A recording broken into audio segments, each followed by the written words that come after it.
I'm in the beautiful state of Utah, founded by the Mormons. I have a lot of respect for the Mormons, for the strength of their families, for the sincerity with which they hold their faith. But to respect people, you don't have to agree with them. I don't agree with them, and frankly, I don't think St. Paul would agree with them. From Galatians 1:8, but even if we or an angel from heaven should preach a gospel other than the one we preach to you, let them be anathema. That's what St. Paul said. The Mormon faith and the teachings of Joseph Smith, who founded the Mormon faith in the 1800s, are radically different from the gospel St. Paul preached. Mormons teach that the God that we believe in is only the God, not of everything, not the source of all existence, but the God of this world, the God of this universe. And that if we're good enough Mormons, we can become gods of our own planets, of our own worlds, where we'll be married in heaven to our celestial wife forever and reproducing the souls that will inhabit that world.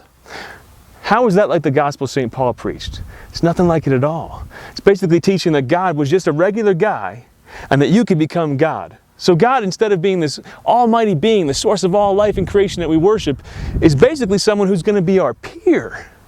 That's not the gospel that St. Paul preached.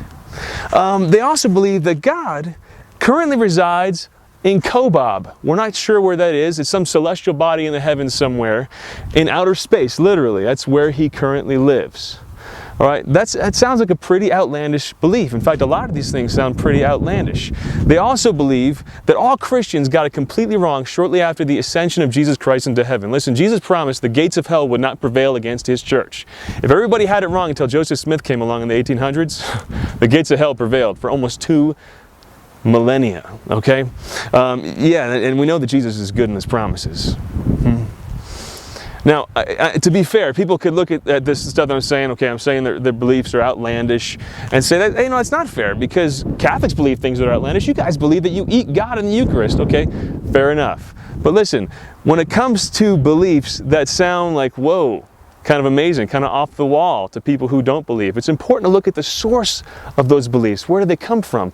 We believe that we eat God in the Eucharist, but that teaching has its roots directly from the words of a man who worked miracles and rose from the dead.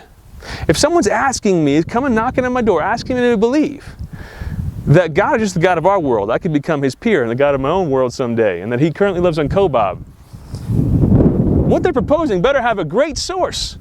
And the only source of all that is some guy in the 1800s who's claiming, without any miracles to back it up, without rising from the dead, who's claiming that an angel revealed it to him. I'm sorry, I need a little more than that. Mormons will also tell you after they visit you on your doorstep, hey, at least pray over the things that I'm proposing to you.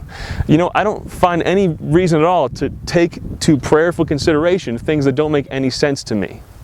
All right, if someone said, Chris, at least pray maybe that God might want you to cheat on your wife. No. Chris, at least pray that maybe you should believe, and this is in the book of Abraham, I'm not making this up, a lot of the missionaries that come to your door aren't even aware of this. Prayerfully consider that God might be in Kobab and that you could become a God of your own planet, and that's what Christianity was all about. And everybody had it wrong until God came to, you know, live in the U.S. in the 1800s. Prayerfully consider that. No, thank you. Listen, with all due respect to Mormon friends, and I do respect them a lot. Good people, sincere faith, great families. It's a gospel other than the one that St. Paul preached.